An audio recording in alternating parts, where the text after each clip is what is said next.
ఒక వ్యక్తి ఒక వ్యక్తి నెల జీతం 25,000 మరియు అతనికి రవాణాకు అయ్యే ఖర్చు 2,500 అయిన వృత్తరేఖా చిత్రంలో రవాణా ఖర్చును చూపే సెక్టారు కేంద్రం వద్ద కోణం ఎంత అని అడగడం జరిగింది.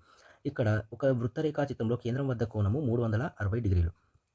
ఇక్కడ ఖర్చును చూపించే కోణం ఎంత అని అడగడం జరిగింది. మనకు ఈ 360 డిగ్రీలు అనేది ఆయన యొక్క మొత్తం నెల జీతానికి సమానం. కాబట్టి మొత్తం నెల జీతం 25,000 అనేది 360 డిగ్రీలు మరియు ఆయన యొక్క ఖర్చు 2,500 అనేది ఎన్ని డిగ్రీలు చూపిస్తుందని క్వెషన్ వేయడం జరిగింది. ఇక్కడ మనకు ఆన్సర్ తక్కువ వస్తుంది కాబట్టి తక్కువ బై ఎక్కువ. మనం దీన్ని కొట్టేస్తే ఈ 2 జీరోలకి ఈ 2 జీరోలు, ఈ యొక్క 0, ఈ యొక్క 0, 25 ఎక్కం, 25 ఎక్కం.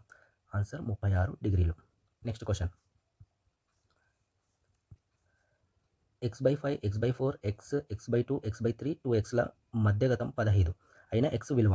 మనకు మధ్యగతం అనేది ఇచ్చిన సంఖ్యలను ఆరోహణ లేదా అవరోహణ క్రమంలో రాయగా మధ్యలో ఉన్న సంఖ్యని మధ్యగతం అని అంటాం. ఇక్కడ మనకు ఇచ్చిన సంఖ్యలను ఆరోహణ లేదా అవరోహణ క్రమం, ఫర్ ఎగ్జాంపుల్ చిన్న నుంచి పెద్ద రాస్తే మనకు చిన్న సంఖ్య x/5, ఆ తర్వాత x/4, x/3, x/2, తర్వాత x, ఆ తర్వాత 2x. ఇక్కడ మధ్యగతం అనేది మధ్య సంఖ్య అవుతుంది. ఇక్కడ మధ్య సంఖ్య మనకు 2 ఉన్నాయి. ఒకటి x/3, ఇంకొకటి x/2. వీటి యొక్క సగటు మనకు మధ్యగతం అవుతుంది. కాబట్టి x/3 ప్లస్ x/2/2 ఈ సగటు అనేది మధ్యగతం అవుతుంది. ఆ మధ్యగతం 15 అని ఇవ్వడం జరిగింది. ఇక్కడ 3 2ల కాసాగు 6. ఇక్కడ 2x plus 3x is equal to, ఇక్కడున్న భాగిస్తున్న 2 అక్కడ వెళ్తే గుణిస్తుంది కాబట్టి 30. ఇక్కడ 2x ప్లస్ 3x అనేది 5x. ఇక్కడ 6 అనేది అక్కడ వెళ్తే గుణిస్తుంది. నెక్స్ట్ ఇక్కడ 5 ఎక్కంలో కొట్టేస్తే 5 ఎక్కం 5 ఆర్ల 30. x ఈజ్ ఈక్వల్స్ టు 6 ఆర్ల 36. మనకు x విలువని అడిగింది కాబట్టి answer 36. Next question. x1, x2, x3 dash x10 రాశుల సరాసరి 25 అయిన x1 plus 3, x2 plus 6, x3 plus 9 dash x10 plus 30ల రాశుల సరాసరి ఎంత? ఇక్కడ మనకు ముందు ఇచ్చిన రాశులకు ఎక్స్ట్రాగా 3, 6, 9, 30ని కలపడం జరుగుతుంది. కాబట్టి ఆ ముందు ఉన్న రాశుల సరాసరికి ఈ ఎక్స్ట్రా కలిపిన 3, 6, 9 డాష్ డాష్ ఈ 30 యొక్క రాశుల సరాసరిని కలిపితే మనకు కొత్త సరాసరి వస్తుంది. ఇక్కడ ఎక్స్ట్రా కలిపిన numbers 3 plus 6 plus 9 plus dash dash plus 30. వీటి యొక్క సరాసరి ఇక్కడ మనకు మొత్తం రాశుల మొత్తంపై రాశుల సంఖ్య 10 ఉన్నాయి. అంటే x10 వరకు. కాబట్టి వీటి యొక్క సరాసరి అనేది మనము 3 కామన్ తీస్తే 1 plus 2 plus 3 plus dash plus 10/10. ఇక్కడ ఈ మొదటి 10 సహజ సంఖ్యల మొత్తము సూత్రం ప్రకారం n ఇంటూ n ప్లస్ 1/2. కాబట్టి ఇక్కడ 1 ప్లస్ 2 ప్లస్ 3 ప్లస్ 10 వరకు ఉన్నాయి. కాబట్టి 3 ఇంటూ n ఇక్కడ 10 into n plus 1 11/2 whole divided by 10.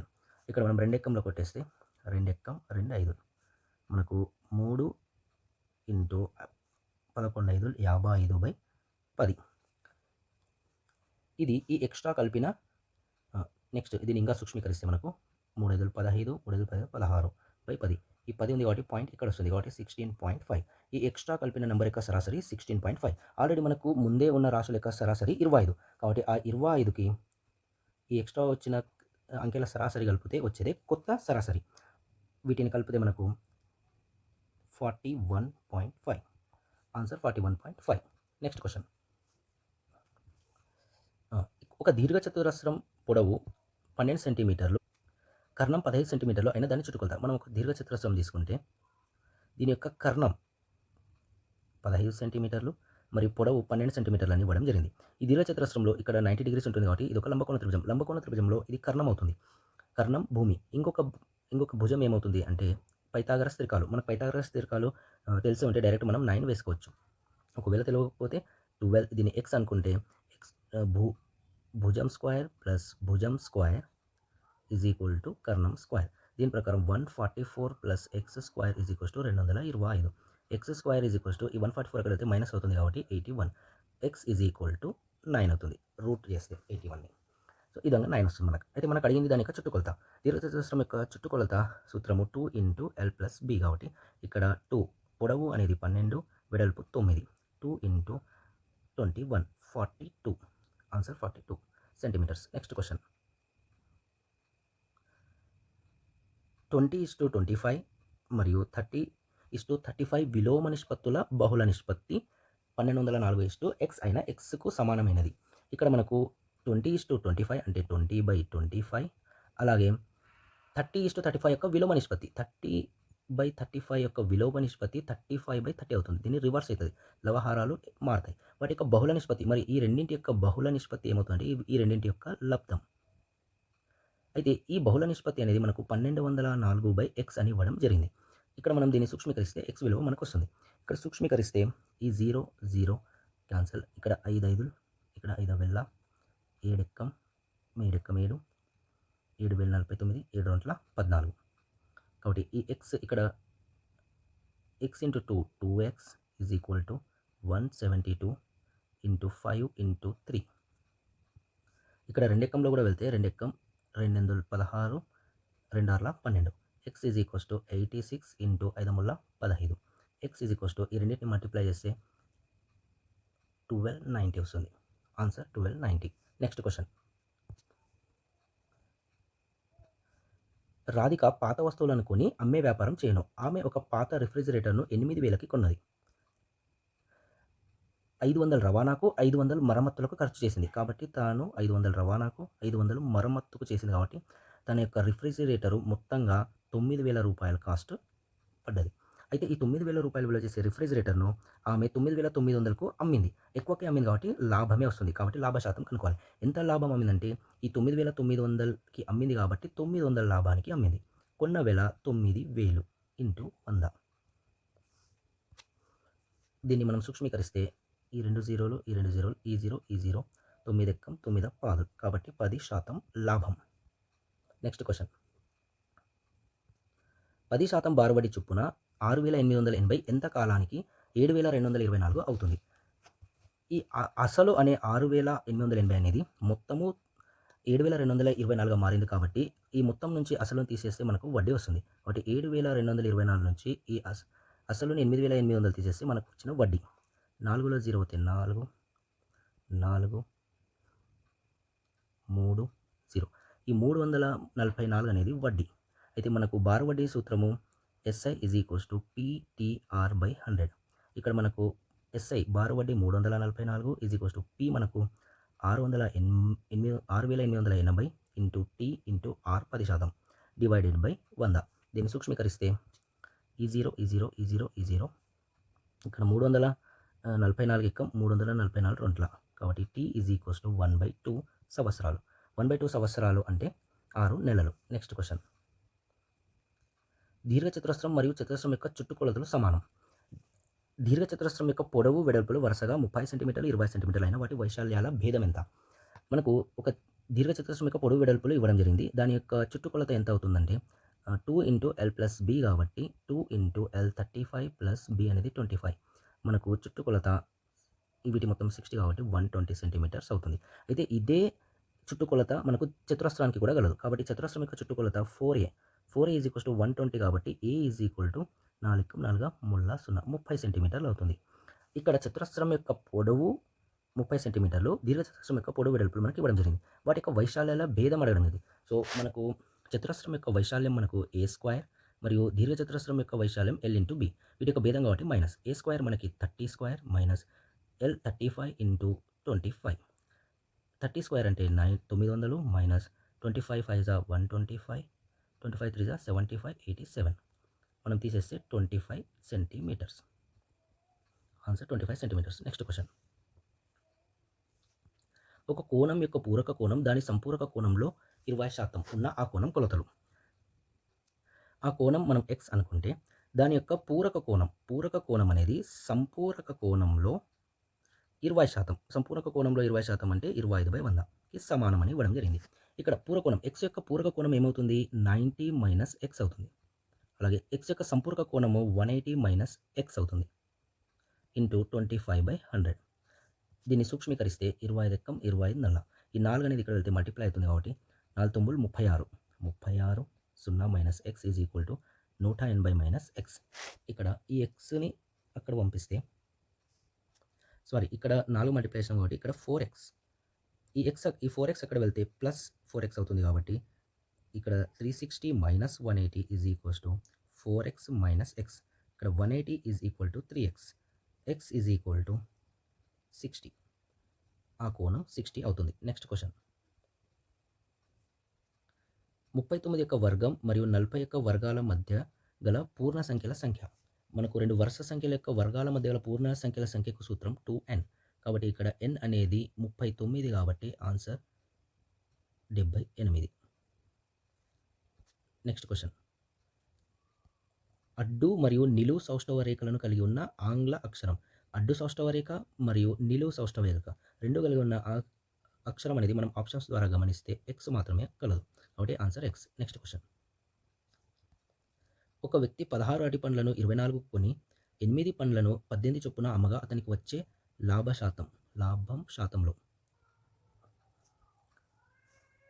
మనకు కొన్న వేళ చూస్తే 24 రూపాయలకు 16 అరటి పండ్లు అమ్మింది కాబట్టి ఒక్క పండు యొక్క కొన్న వేళ 24/16 అవుతుంది. దీన్ని మనం సూక్ష్మీకరిస్తే 8 రొంట్ల 8 ముళ్ళ అంటే 3/2 రూపాయలకు ఒక అరటి పండును కొనడం జరిగింది. ఒక అరటి పండు అమ్మిన వేళ చూసుకుంటే 18 రూపాయలకు 8 పండ్లు అమ్మాడు కాబట్టి 18/8 అనేది ఒక అరటి పండు అమ్మిన వేళ అవుతుంది. దీన్ని మనం సూక్ష్మీకరిస్తే 2 నల్ల 2 తొంబులు కాబట్టి 9/4 రూపాయలు అమ్మిన వేళ అవుతుంది. ఇప్పుడు లాభ శాతం ఈజ్ ఈక్వల్స్ టు లాభం అంటే అమ్మిన వేళ మైనస్ కొన్న వేళ డివైడెడ్ బై కొన్న వేళ ఇంటూ 100. ఇక్కడ మనకు 4 2 లెక్క కాసాగు 4 అవుతుంది. ఇక్కడ 9 మైనస్ 6 ఈ భాగహారంలో ఉన్న 3/2 అనేది పైకి వస్తే 2/3 అవుతుంది ఇంటూ 100. 9 మైనస్ 6 అంటే 3/4 ఇంటూ 2/3 ఇంటూ 100.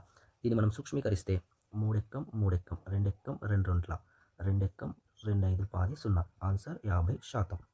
నెక్స్ట్ క్వశ్చన్ చూద్దాం. ఒక త్రిభుజంలో బాహ్య కోణం 105 డిగ్రీలు మరియు దాని అంతరాభిముఖ కోణాలు 2:5 నిష్పత్తిలో కలవు. అయినా ఆ త్రిభుజంలోని చిన్న కోణం విలువ. ఒక త్రిభుజం తీసుకుంటే దాని యొక్క బాహ్య కోణము 105 అని ఇవ్వడం జరిగింది. అంతరాభిముఖ కోణాలు ఒకటి 2x అయితే ఇంకొకటి 5x అవుతుంది. అయితే అందులో చిన్న కోణం ఎంత? ఇక్కడ మనం డైరెక్ట్ సూత్రం ప్రకారము అంతరాభిముఖ కోణాల మొత్తం అనేది బాహ్య కోణానికి సమానమవుతుంది. కాబట్టి 5x + 2x = 105. ఇక్కడ 7x = 105. దీన్ని మనం సూక్ష్మీకరిస్తే 7 ఎక్కం 7 7 7 5 35. కాబట్టి x = 15. ఇక్కడ ఈ కోణం అనేది 15 5 75. ఈ కోణం అనేది 15 రొంట్ల 30 అవుతుంది. మరియు ఈ కోణం ఇక్కడ సరళ రేఖ యొక్క కోణం 180 కాబట్టి ఇది 105 అయినప్పుడు 180 మైనస్ 105 ఇది 75 అవుతుంది. కాబట్టి మనకు చిన్న కోణం అడిగాడు కాబట్టి చిన్న కోణం అనేది 30 డిగ్రీలు. దీన్ని ఈ విధంగా కూడా చేయొచ్చు. లేదా ఇక్కడ మనకు సరళ రేఖలో ఉన్న కోణం మనకు 180 కాబట్టి ఈ లోపలి కోణం 75 అవుతుంది. మనకు త్రిభుజంలోని అంతర కోణాల మొత్తం 180 డిగ్రీలు కాబట్టి 180 డిగ్రీలు = 2x + 5x + 75. దీన్ని సూక్ష్మీకరిస్తే కూడా మనకు x = 30 వస్తుంది. నెక్స్ట్ క్వశ్చన్ చూద్దాం. సమలంబ చతుర్భుజంలోని సమాంతర భుజాల పొడవుల నిష్పత్తి 5:3. వాటి మధ్య దూరం 16 సెంటీమీటర్లు. సమలంబ చతుర్భుజం యొక్క వైశాల్యము 960 చదరపు సెంటీమీటర్లైన సమాంతర భుజాల పొడవులు. మనకు సమలంబ చతుర్భుజము అంటే ట్రెపీజియం అని కూడా అంటాం. ఆ ట్రెపీజియం అనేది మ్యాప్ గీసుకుంటే సమాంతర భుజాల పొడవులు మనకు ఒకటి 3x ఇంకొకటి 5x అని ఇవ్వడం జరిగింది. వీటి యొక్క మధ్య దూరం అనేది 16 సెంటీమీటర్స్ ఇవ్వడం జరిగింది. వైశాల్యానికి సూత్రం మనకు వైశాల్యం ట్రెపీజియం వైశాల్యం = 1/2 ఇంటూ భుజాల మధ్య దూరం లేదా సమాంతర భుజాల మధ్య దూరము ఇంటూ వాటి యొక్క పొడవులు అంటే 5x + 3x. ఇక్కడ మనకు వాటి యొక్క దూరం అనేది 16 అని ఇవ్వడం జరిగింది. 5x + 2x అంటే 8x అవుతుంది. అయితే మనకు టోటల్ వైశాల్యము 960 అని ఇవ్వడం జరిగింది. దీన్ని మనం సూక్ష్మీకరిస్తే 2 ఎక్కం 2 నల్ల 16 ఎక్కం 16 16 6 96 0 4 ఎక్కం 4 ఎక్కం 4 4 5 20. కాబట్టి x = 15. దీని ప్రకారం ఇక్కడ 3x అంటే 15 ముళ్ళ 45. ఇక్కడ 5x అంటే 15 5 75. కాబట్టి ఆ భుజాలు 75 మరియు 45 అగును. Next question. ఒక చతుర్భుజం యొక్క కర్ణాలు పరస్పరం లంబములు మరియు సమానములు అయిన ఆ చతుర్భుజం. మనకు చతుర్భుజం యొక్క ధర్మాలు తెలిస్తే చతురస్రం యొక్క కర్ణాలు అనేవి పరస్పరం లంబము అవుతాయి మరియు సమానం కూడా అవుతాయి. కాబట్టి ఆన్సర్ చతురస్రం. నెక్స్ట్ క్వశ్చన్ చూద్దాం. ఒక గడియారంలో 4 గంటలు చూపినప్పుడు దానిలోని ముళ్ళ మధ్య ఏర్పడు కోణం. ఒక గడియారంలో 4 గంటలైనప్పుడు దాని యొక్క ముళ్ళ మధ్యలో ఏర్పడు కోణం ఈ విధంగా ఉంటుంది. ఇది మనకు పరావర్తన కోణమా, అల్పకోణమా, అధిక కోణమా, లంబకోణమా అని అడగడం జరిగింది. సో 90 డిగ్రీస్ 3 అయితే మనకు 90 డిగ్రీస్ ఉంటుంది కాబట్టి 3 కన్నా ఎక్కువ ఉంది కాబట్టి అది అధిక కోణం అవుతుంది. ఆన్సర్ అధిక కోణం. Next question. ఒక వాహనము 25 నిమిషాలలో 14 కిలోమీటర్లు ప్రయాణించాను. అదే వేగంతో 5 గంటల్లో ప్రయాణించే దూరం ఎంత? మనకు 25 నిమిషాలలో అది 14 కిలోమీటర్లు ప్రయాణిస్తుంది కాబట్టి మనకు 5 గంటలు. 5 గంటలు అంటే ఎన్ని నిమిషాలు? ఇంటూ 60 చేస్తే మనకు నిమిషాలొస్తుంది. 5 ఇంటూ 60 నిమిషాలలో వెళ్ళే దూరం ఎంత? మనకు ఎక్కువ దూరం వెళ్తుంది కాబట్టి ఎక్కువ బై తక్కువ. అంటే ఇది ఎక్కువ కాబట్టి ఇది ఎక్కువ బై తక్కువ. దీన్ని మనం సూక్ష్మీకరిస్తే 5 ఎక్కం 5 ఐదులు 5 ఎక్కం 5 ఎక్కం 5 ఒంట్ల 10. Answer 14 into 12. 12 నాలుగు 48, 12 ఎక్కం 12 ఒక 16. 168 ఆన్సర్. Next question. ప్రణవ తన ఇంటి పనిలో శనివారం రోజున 5/12వ భాగం, ఆదివారం రోజున 1/4వ భాగం పూర్తి చేసిన మిగిలిన పని ఎంత? సో, ఆయన పూర్తి చేసిన పని 1/12వ భాగం మరియు 1/4వ భాగం. సో, పూర్తి చేసిన పని అనేది ఎంత అవుతుందంటే కాసాగు 12 ఇక్కడ 5 ప్లస్ 3 కాబట్టి 3 8/12వ భాగం పూర్తి చేసిండు. అయితే మిగిలిన భాగం ఎంత? మిగిలిన భాగం అంటే మొత్తం 1 కాబట్టి ఈ మిగిలిన భాగం కావాలంటే పూర్తి చేసిన భాగాన్ని తీసేస్తే వస్తుంది. ఇక్కడ కాసాగు 12 మైనస్ 8 4/12. దీన్ని మనం సూక్ష్మీకరిస్తే 4 ఎక్కం 4 ముల్ల కాబట్టి 1/3 వంతు పని పూర్తి మిగిలి ఉన్నది. Next question. ఒక సమఘనం యొక్క ప్రతి అంచును రెట్టింపు చేసిన ఏర్పడు సమఘనం ఘనపరిమాణం మొదటి ఘనపరిమాణానికి ఎన్ని రెట్లు ఉంటుందో మనం కనుక్కోవాలి. ఇక్కడ ఒక సమఘనం తీసుకుంటే ఆ సమఘనం యొక్క ఒక అంచు ఏ అనుకుంటే ఆ అంచు దీని యొక్క ఘనపరిమాణం అనేది ఏ క్యూబ్ అవుతుంది.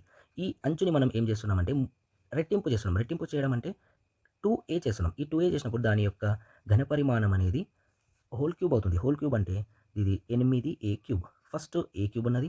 ఇప్పుడు మనకు అది 8a క్యూబ్గా మారింది. అంటే ఎన్ని రెట్లు పెరిగింది? 8 రెట్లు పెరిగింది. Next question. ఇది వానిలో పైథాగరస్ త్రికములు కానిది. అంటే ఇక్కడ 3 పైథాగరస్ త్రికములు ఉన్నాయి. ఒకటి కానిది ఉంది. దీన్ని మనము పైథాగరస్ సూత్రం ప్రకారము కర్ణము స్క్వేర్ ఈజ్ ఈక్వల్స్ టు భూమి స్క్వేర్ ప్లస్ భుజము స్క్వేర్ లేదా భుజం స్క్వేర్ ప్లస్ భుజం స్క్వేర్. దీని ప్రకారం ఇచ్చిన ప్రతి ఆప్షన్ని మనము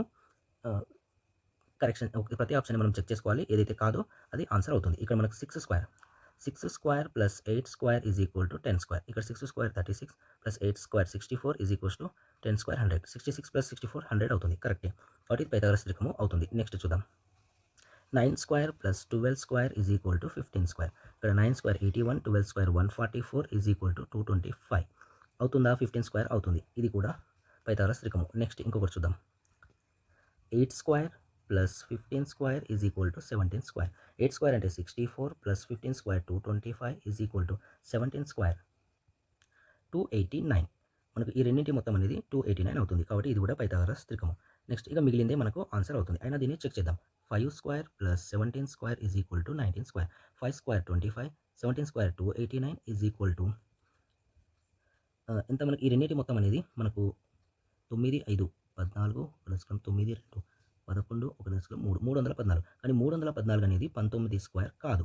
ఎందుకు? 19 స్క్వేర్ అనేది 361. కాబట్టి కానిది ఏదవుతుందంటే మనకు 5, 17, 19 ఆన్సర్ 4. Next question. 32.55 సెంటీమీటర్ల పొడవు గల ఒక గాజు కడ్డీ విరిగి 3 ముక్కలైంది. 2 ముక్కల పొడవులు మనకి ఇవ్వడం జరిగింది. అయినా 3వ ముక్క పొడవు ఎంత? ఆ 2 ముక్కల పొడవును మనం ఇది ఒక గాజు కడ్డీ అనుకుంటే ఇది 3 ముక్కలైంది. సో, మనకి ఈ ముక్క పొడవు ఇవ్వడం జరిగింది. ఇది ఎంత అని అడిగింది.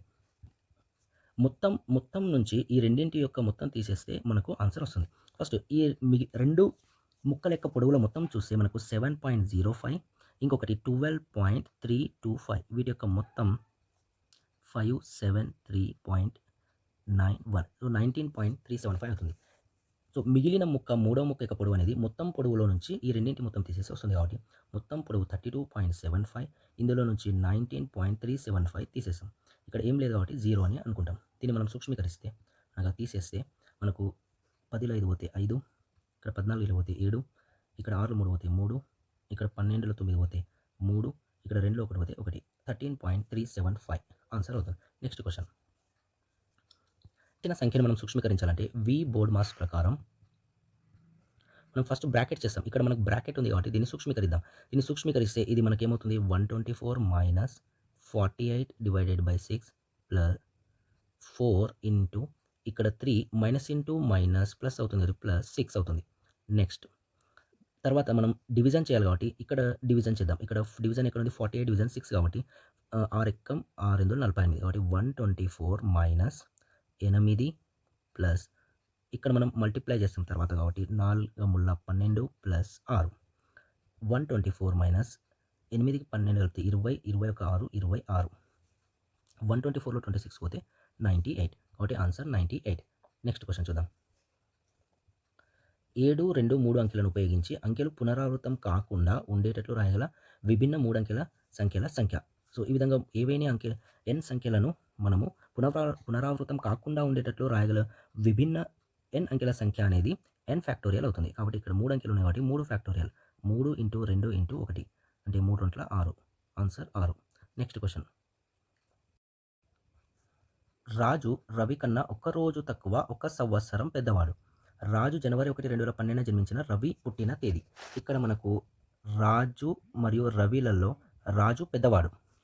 రాజు యొక్క పుట్టినరోజు మనకి ఇవ్వడం జరిగింది. రాజు యొక్క పుట్టినరోజు 1 జనవరి 2012. ఒకవేళ మనం ఒక రోజు తక్కువ 1 సంవత్సరం కాకుండా 1 సంవత్సరం పెద్దవాడు అనుకుంటే, సో, రవి పుట్టిన తేదీ అవుతుంటే 1 సంవత్సరం పెద్దవాడు రాజు అవుతాడు కాబట్టి 1 సంవత్సరం తర్వాత రవి పుడతాడు. 1 సంవత్సరం తర్వాత అంటే 1 జనవరి 2013న పుడతాడు. కానీ ఇక్కడ మన క్వెషన్ లోపల ఒక సంవత్సరం కాదు, ఒక రోజు తక్కువ 1 సంవత్సరం. అంటే దీనికన్నా ఒక రోజు తక్కువ. ఒక రోజును మనం తీసివేయాలి. ఒక రోజును తీసేయడం అంటే ఒక రోజు వెనక్కి వెళ్ళడం. మనకు 1 జనవరి 2013కి ఒక రోజు వెనక్కి వెళ్తే అది మనకు 31 డిసెంబర్ 2012 అవుతుంది. కాబట్టి ఆన్సర్ 31 డిసెంబర్ 2012.